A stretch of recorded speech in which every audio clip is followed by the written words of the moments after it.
भारत की रक्षा शक्ति में एक नया और ऐतिहासिक कदम उठाया जा रहा है। भारत और फ्रांस अब मिलकर अगली पीढ़ी के फाइटर जेट इंजन को विकसित करेंगे। ये वही इंजन होगा जो भारत के सबसे एडवांस और गुप्त हथियार एमका यानी एडवांस मीडियम कॉम्बैट एयरक्राफ्ट को ताकत देगा। भारत की मिनिस्ट्री ऑफ डिफेंस ने इस प्रोजेक्ट के लिए फ्रांस के साथ कोलैबोरेशन की सिफारिश की है और ये डील भारत की अब तक की सबसे बड़ी डिफेंस मैन्युफैक्चरिंग पहलों में से एक मानी जा रही है। ये सिर्फ एक डील नहीं बल्कि एक टेक्नोलॉजी ट्रांसफर क्रांति है। भारत और फ्रांस मिलकर 120 किलोन्यूटन क्लास का हाई पावर इंजन बनाएंगे। इस इंजन का इस्तेमाल भारत के भविष्य के फाइटर जेट्स में होगा। और यही नहीं, इसमें भारत को मिलेगा पूरी तरह से डिजाइन, निर्माण और मेंटेनेंस का कोर नॉलेज। यानी भारत अब सिर्फ यूजर नहीं, टेक्नोलॉजी लीडर बनने जा रहा है। इस मेगा डिफेंस डील की कुल लागत है 61,000 करोड़ और इसको एमका के डेवलपमेंट टाइमलाइन से सिंक्रोनाइज किया जा रहा है।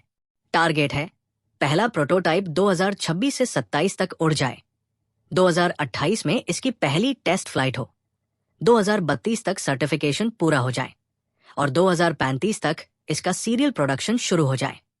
आने वाले 10 वर्षों में भारत को लगभग 250 ऐसे इंजन चाहिए होंगे ताकि 7 स्क्वाड्रनों यानी 126 एमका फाइटर जेट्स को तैयार किया जा सके और शायद आगे चलकर एक नेवल वेरिएंट भी भारतीय नौसेना के लिए।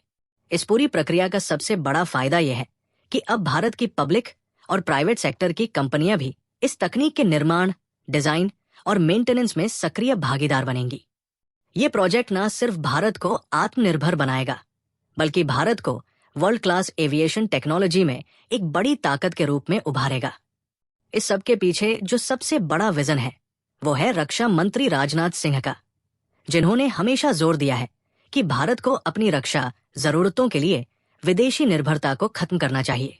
अब भारत एक ऐसा एरोस्पेस इकोसिस्टम तैयार कर रहा है जिसमें देश के इंजीनियर्स, वैज्ञानिक और इंडस्ट्री पार्टनर्स मिलकर वर्ल्ड क्लास इंजन बनाएंगे और वो भी भारत में, भारत के लिए और पूरी दुनिया के लिए।